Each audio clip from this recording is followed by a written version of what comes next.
I now invite Zenon Potichny to the stage to open the session on a shared vision for the future and introduce our first speaker.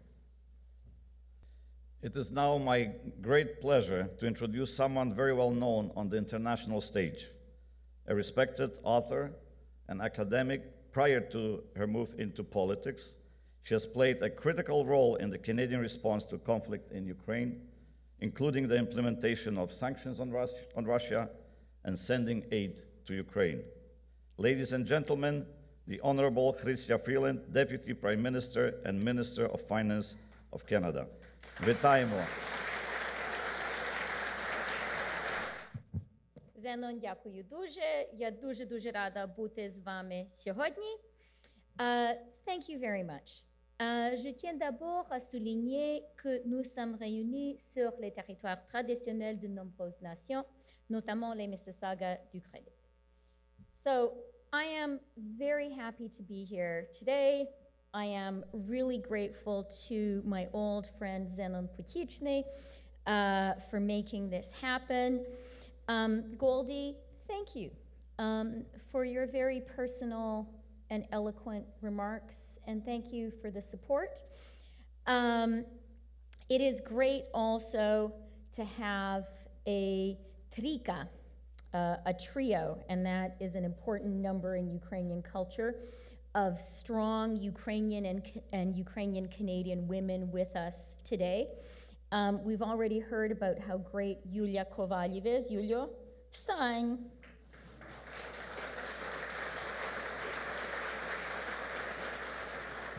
By the way, she is also a former finance official, so it's the women of finance here today. We have Canada's amazing ambassador to Ukraine, Larissa Galadze. Larissa, встань.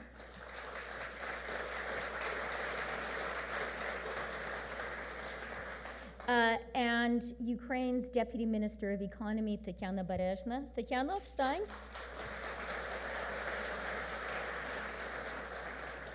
Ukrainian culture is a culture of strong women, and anyone who knows these three women will understand that. And I'm really glad to see my friend Ivan Baker here today. Ivana, дякую. And also my friend Erin O'Toole. Erin, really nice to see you here too.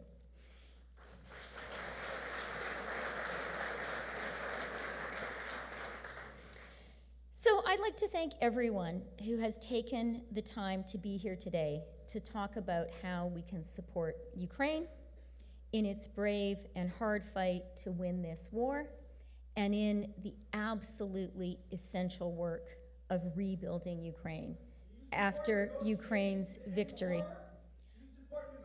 So, to be very clear on the Government of Canada's position, and since Aaron is here, I think he can probably confirm that this has cross-party support. We understand that Ukraine is fighting an illegal and barbaric invasion of its sovereign territory.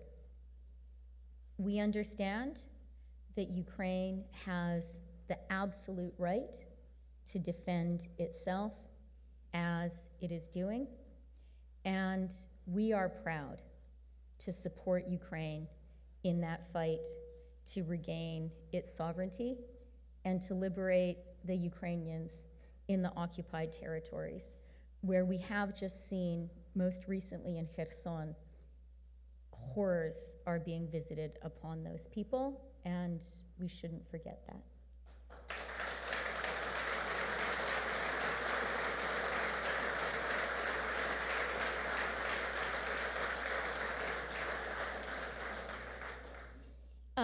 So, I do want to thank Prime Minister Denis Shmihal. Denis, дякую, що ти з нами. It's a real honor to have him here with us and to be able to introduce him.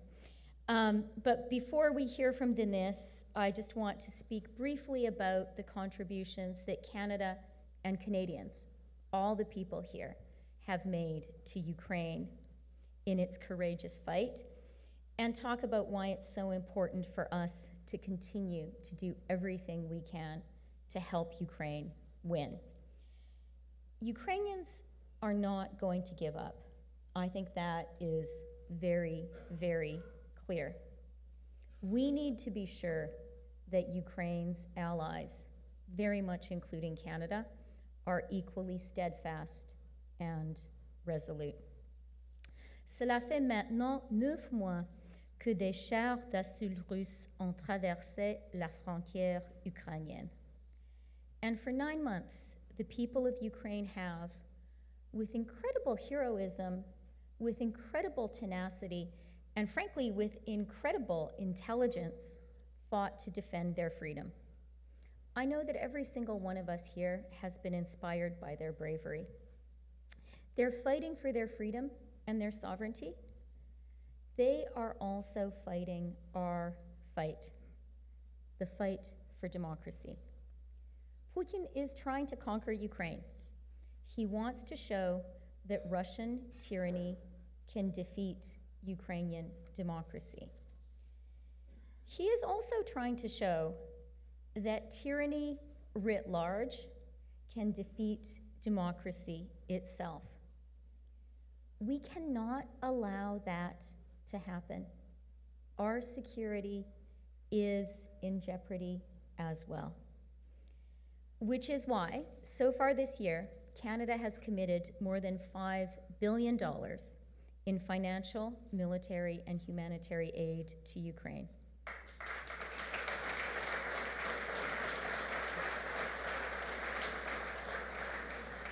Cela inclut 2 milliards de dollars en soutien financier direct au gouvernement ukrainien. Cet argent a déjà été déboursé et aide le gouvernement à continuer de fonctionner alors que l'Ukraine repousse l'invasion barbare de Putin. Nearly $1.5 billion of that support has been dispersed through the IMF-administered account that Canada played a leading role in creating, and which is being used by our allies around the world to provide critical support directly to Ukraine, so that Prime Minister Shmyhal, Finance Minister Serhiy Marchenko can pay the pensions that people need, so that they can keep the energy infrastructure going. And I'm thrilled to say that on Monday, just 2 days ago, we launched a 5-year, $500 million Ukraine sovereignty bond. This is an innovation. It is a Government of Canada bond backed by Canada's AAA credit rating. And today, every single person here can go out and purchase a Ukraine sovereignty bond in $100 denominations through your financial institution. Every dollar will be transferred to the government of Ukraine. These bonds will pay interest twice a year, and they will mature on August 24th, 2027, Ukrainian Independence Day.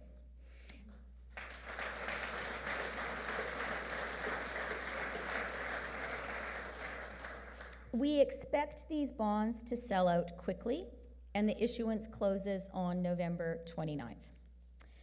I know that a number of people in this room have been looking for ways to directly support Ukraine. This is a great way to do just that. This Ukraine sovereignty bond will help the government of Ukraine continue to provide essential services to Ukrainians this winter, such as pensions, buying fuel, restoring energy infrastructure. It's really important for us, for Canada, to make this bond issuance a success. If we do a great job, I think we can encourage other countries to follow suit. So please help me do that, okay?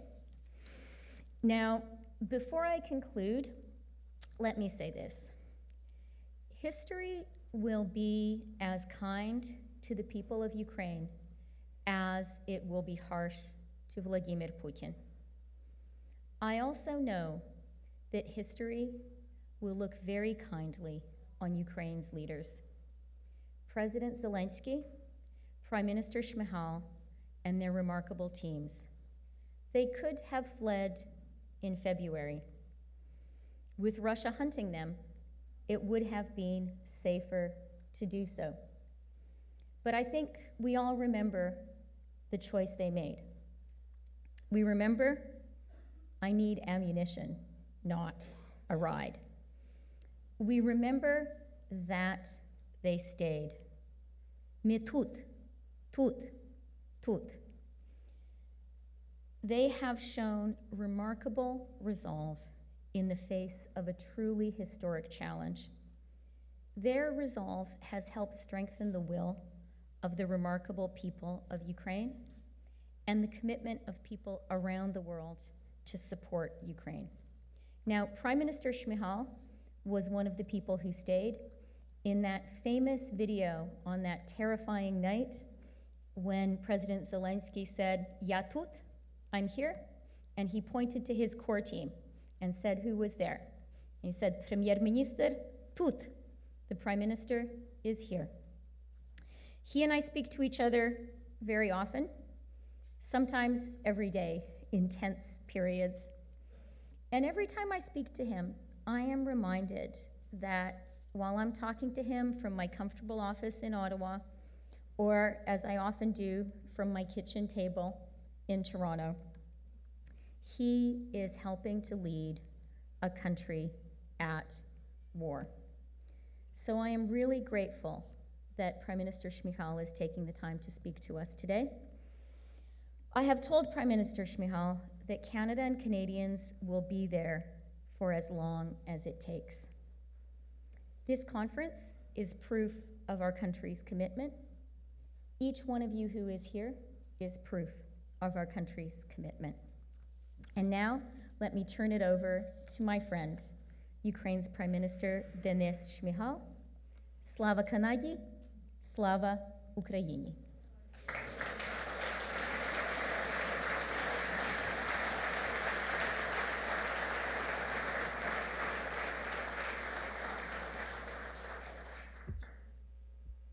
Dear Deputy Prime Minister, my dear friend Christia, dear distinguished guests, representatives of government and business, dear representatives of the people of Ukraine and Canada, thank you for the opening of this forum devoted to the rebuilding of Ukrainian businesses that offers a unique opportunity to start the implementation of specific initiatives and projects to help recover Ukraine already now.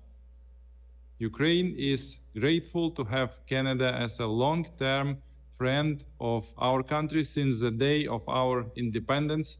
On behalf of the government of Ukraine and the people of Ukraine, I would like to thank your government and the citizens of Canada for extraordinary financial, technical, humanitarian, and military support.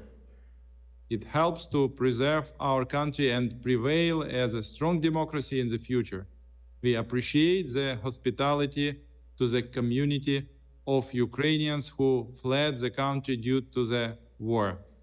I also want to thank Canadian businesses for standing by our side and showing great interest in rebuilding our country back better, including with our expertise, your unwavering solidarity and steadfast support strengthen our force and withstand Russian full-scale invasion.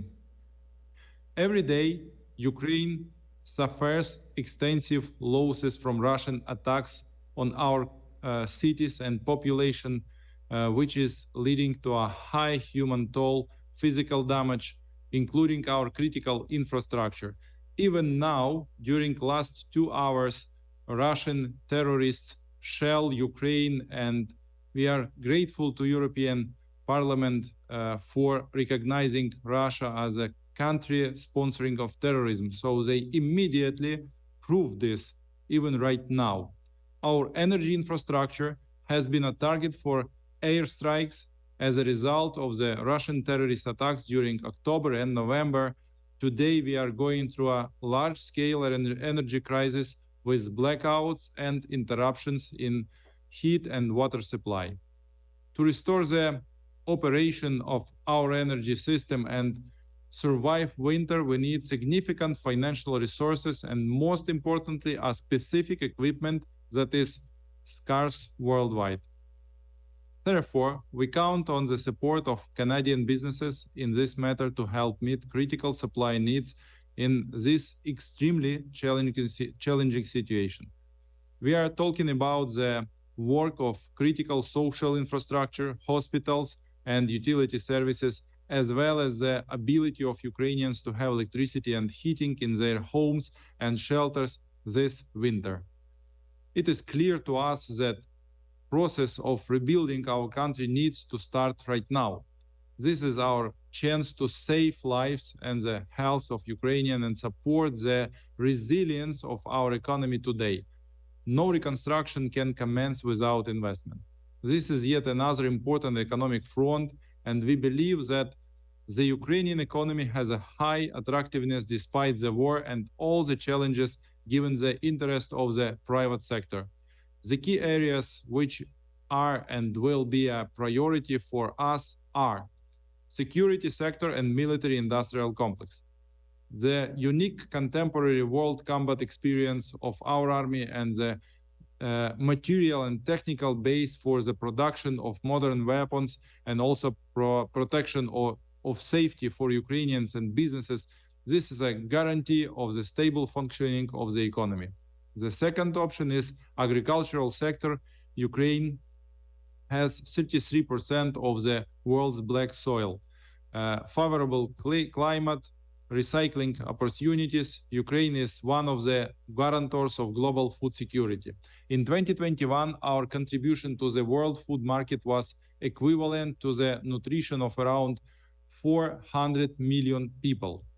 The third option, energy, including renewable and clean nuclear energy. Ukraine ranks second in natural gas reserves in Europe. Canadian Alberta's unique experience and expertise of gas extraction can be successfully implemented in Ukraine. The fourth option, IT sector. The IT sector is the most resilient to all threats. We have plenty of experts and important developments. For instance, the mobile application DIA with 4.5 million users and 33 available services, state services. In particular, the business registration service is the fastest in the world. The fifth option is a new infrastructure and recovery projects. We now have to start restoring with the enemy has destroyed roads, bridges, buildings, enterprises. All this provides significant prospects for the businesses. And most importantly, Ukraine is on track to become a part of the European Union in the future. Those who are first to invest in our country will benefit the most in the future. War risks insurance is of the greatest interest to potential investors. Ukraine is working on it.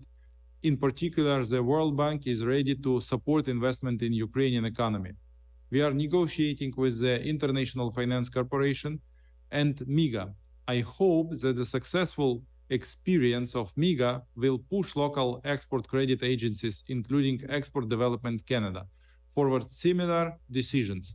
Ukraine is also sincerely grateful to Canada for the temporary abolishment of all tariffs and quotas on Ukrainian exports to support our economy.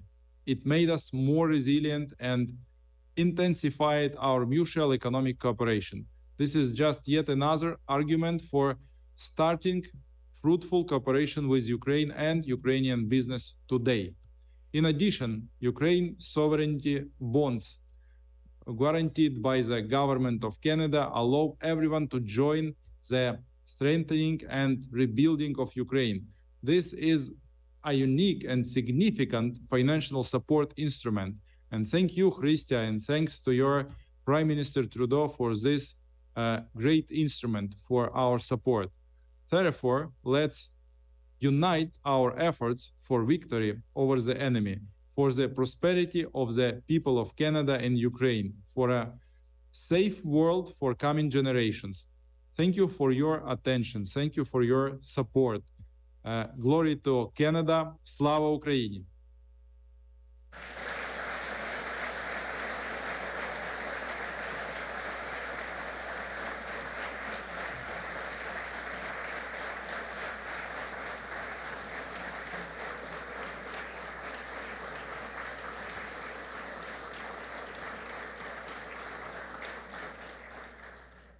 Thank you, Prime Minister Shmihal. Madam Deputy Prime Minister, with your kind indulgence, I'm going to steal your tagline and invite the first of the Trika up to speak, the first of the Holy Trinity of strong Ukrainian women, Ms. Tatiana Berezhna, Deputy Minister of Economy of Ukraine.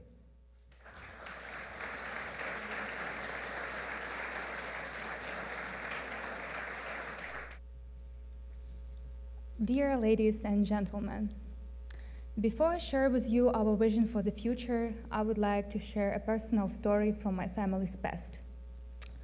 My great-grandmother's family was quite wealthy. They were successful farmers living in the western part of Ukraine, in Halachina, and they owned almost 8 acres of land. In the 60s of the 20th century, Soviet authorities decided to rob my family of their land and to incorporate the assets into a collective farm.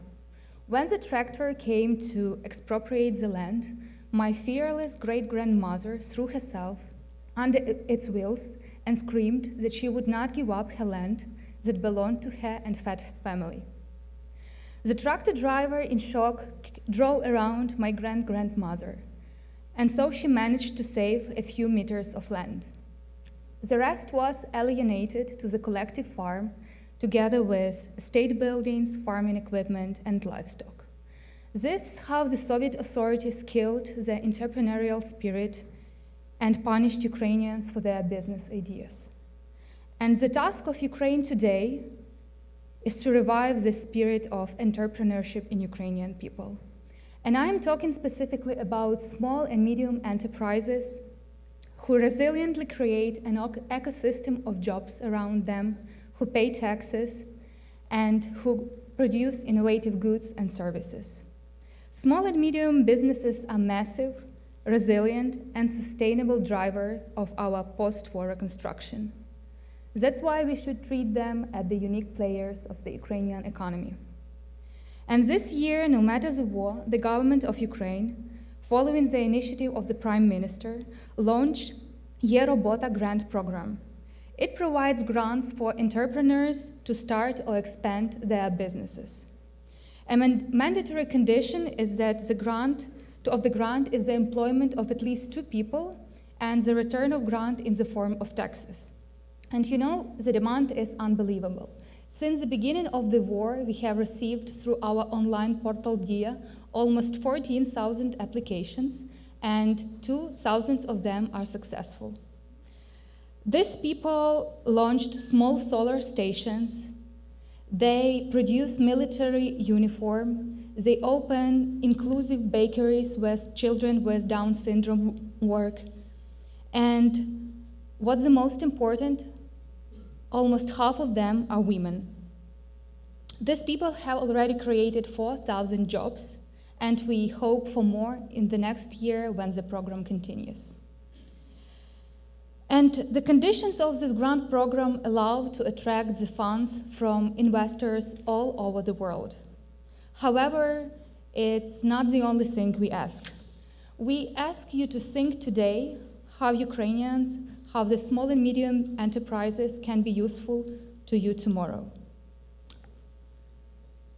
After our victory or on our path to it, how we can cooperate, invest, export, and create a sustainable future together for the entire world. And to wrap up, I would like to share another short personal story. In 2011, as a student, I received a grant from Canadian diaspora, maybe from some of you, to have an internship, 3 months internship in the Canadian Parliament. And this Canada-Ukraine parliamentary program had an enormous impact on me. It filled me with a desire to come back to Ukraine and to build the same democratic and professional institutions. And today, 11th year after, I'm talking to you as a Deputy Minister of Economy of Ukraine. This is how a small help, a small grant support may change one's life and subsequently change Ukraine's future and the world's future. So I hope very much for your support one more time. Thank you so much.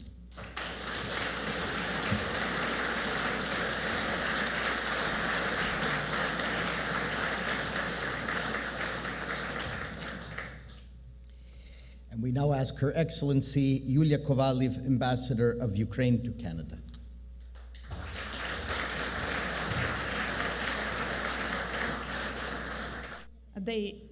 I think the team told me, but with some time not hearing them. Deputy Prime Minister Zenon Goldy, dear friends and guests of our event, it's my big pleasure and my honor to be here today with you and hear the words of the strong support from Canadian government and Canadian business community to Ukraine.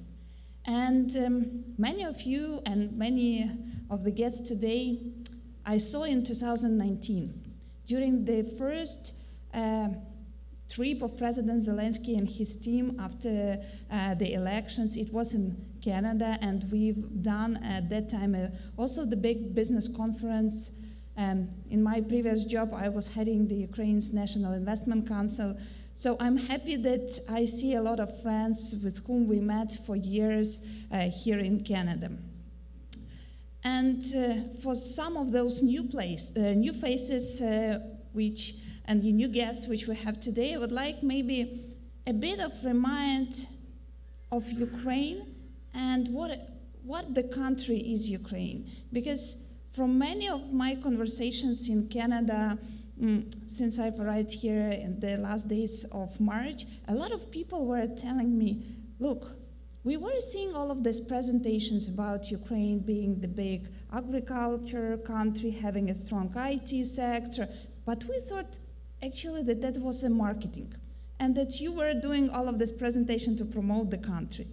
And after the food crisis, with Russia's blockade of the seaports, after the Russian invasion, everybody understood that Ukraine is really a huge country and interesting to work with. So in 2021, the GDP of Ukraine was $200 billion. The Ukraine has the second most frequently visited McDonald's in the world. Almost 28 billion of agri-export in 2021. 15% of the global trade of corn and 10% of the wheat. The second biggest gas-proven reserves in Europe. 300,000 Ukrainians employed in IT, and $7 billion export of IT sector in 2021. Ukraine has already some of the unicorns on the market. Grammarly, Genesys, People UA, Firefly, Airspace, these were the ones who already became a unicorn in the IT sector. And you know that Canada is very strong in winter sports, and 25% of all world sales of the Fisher skis, they were made and are made in Ukraine. But now Ukraine shows a different role. This is the role about the courage, resistance, bravery on all of these three fronts. One front is our soldiers who are protecting the country on the battlefield. I think our diplomats are also the second front who are doing a lot to help and advocate for the support of Ukraine. But we have another important third front, is Ukrainian entrepreneurs, as Ukrainian business, who is making the unbelievable things. What is the Ukrainian resilience? 9 months in the war, the banking sector of Ukraine is working with none of the major interruptions. We have the stable national currency in a full-scale war. We successfully restructured all our sovereign debt. And the first 4 months of the war, Ukraine was timely serving its sovereign debt. All crucial public spendings, including social support, including the pensions, are being timely paid. Ukraine got candidacy status to EU during the war. And how the business in Ukraine is feeling, especially the international one. 96% of the foreign business plans to continue to work in Ukraine in 2023. 4% still haven't decided. 86% of the foreign companies in Ukraine are paying salaries in full, and 69 claim that they haven't suffered from the war directly. IT sector, as I mentioned, is one of the strongest in Ukraine and keep on working. That is a resilience. That is a leadership of those Ukrainian businessmen, and many of them I would like to thank you who came here today and are with us. Because for them it was a hard choice, whether to join the armed forces and go to the front, or to join the economic front and help the economy to survive. And it's not easy choice. And I would like to thank you everybody for both of the decisions who protect our country. But if we look on the future, the capital needs for rebuilding is huge. Only according to the World Bank estimates, which they done back in July, it's $374 billion. But since the recent attacks on the infrastructure, these figures will be much bigger. And of course, none of this rebuilding could be done without the involvement of the private sector. Private sector will be the biggest driver for the rebuilding of Ukraine, with the partnership of the governments, with the instruments, as Prime Minister mentioned, about the insurance, about the credit support, and we do count on ADC and helping Canadian business to enter Ukraine for the rebuilding. And here today, I'm very happy that we will have a chance to talk to each other, because everything what the business do is starting with the people and businesses knowing each other, talking to each other, and I wish everybody today a fruitful discussion on this conference, and I'm looking forward for many Canadian companies to help Ukraine not only to rebuild, but to build better. Thank you.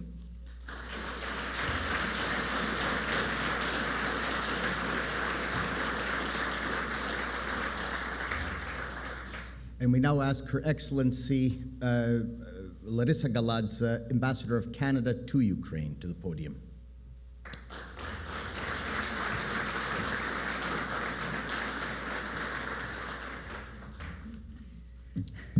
Thank you very much. It's a privilege to be here, Madam Prime Minister, Deputy Prime Minister. It's good to see you.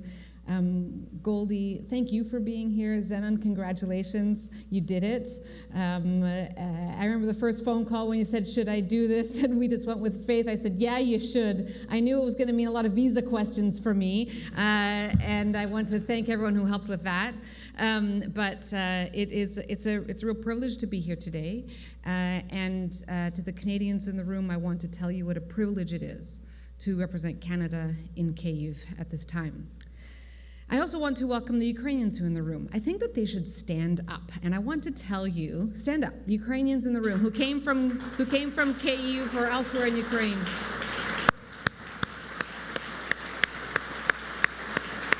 These people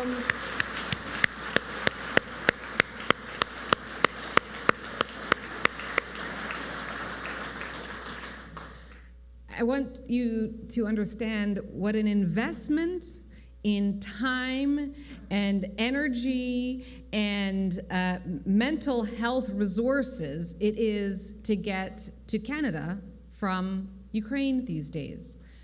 You have to drive out of the country or take the train.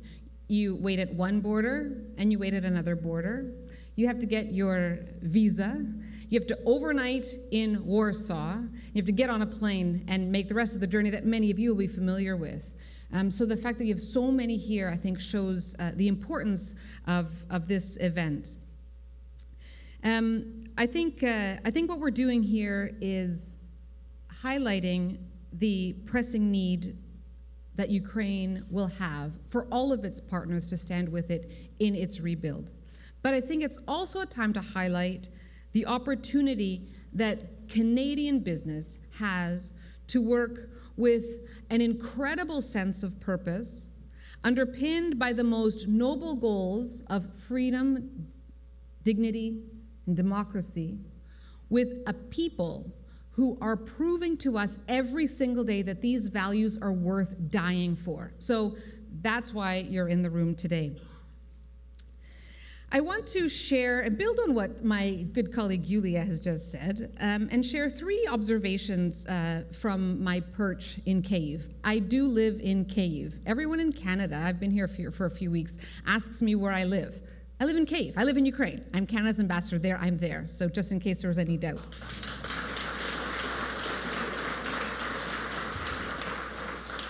So from there, I'll share 3 observations with you and one by the way. When it comes to sectors like natural resources, energy, and agriculture, Ukrainians see Canadians as their counterparts in the world.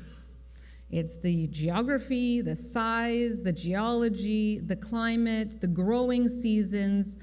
They tell me that it is to Canada that they look for partnerships, for leadership, for learning, for materials, for equipment. We are also well known in Ukraine in the services sector. And here we have a free trade agreement that's being modernized to make sure that it includes trade in services. And so Canadian companies have major leg up when it comes to doing business in Ukraine. We also, my second point, we also share a kinship. Yes, it's built by a history of immigration, but also by a partnership rooted in mutual respect that has been shown by all the Canadians who have gone there to work since Ukraine's independence. When Canadians go to Ukraine, whether it's the Canadian Forces or young entrepreneurs or big business people, they very quickly feel at home. You're not going to believe me if you haven't been to Ukraine, but when you go, you will feel this and you'll remember these words. Ukrainians are creative, they're technologically savvy, and they're innovative. And that innovation right now is a matter of survival for them, as we've all seen. You will become better at what you do if you leverage this kinship in your partnership with Ukraine. My third point is that now is not too early to invest in those relationships. As Yulia said, Ukraine will win. Ukraine will be an EU member state, and it will rebuild with massive financial help from international partners. The US and European companies are already in Ukraine positioning themselves. If you wait too long, you will not be able to take advantage of the opportunities or make a contribution to the historic rebuild. So, if you want to work on those relationships, we have the Canadian Trade Commissioner Service in the room, in Ottawa, in Warsaw, and, as the situation permits, even in Kyiv, to make those connections, to help you understand what these comparative advantages are, who's who on the other side, and answer the questions, any questions you may have. Now, for the by the way, even as Ukraine fights the war, the government of Ukraine continues on its reform trajectory that was well underway when Putin invaded. In fact, I think he invaded now because Ukraine was doing so well with its reforms. It's enhancing the rule of law, accountability, transparency, and democratic governance. Ukraine understands that these reforms are absolutely critical to attracting the investment they need to rebuild, and even more critical to winning the peace. In Kyiv, G7 ambassadors collectively watch the progress on reforms. We watch them closely, and we encourage decisions in particular that will create a strong investment and business climate.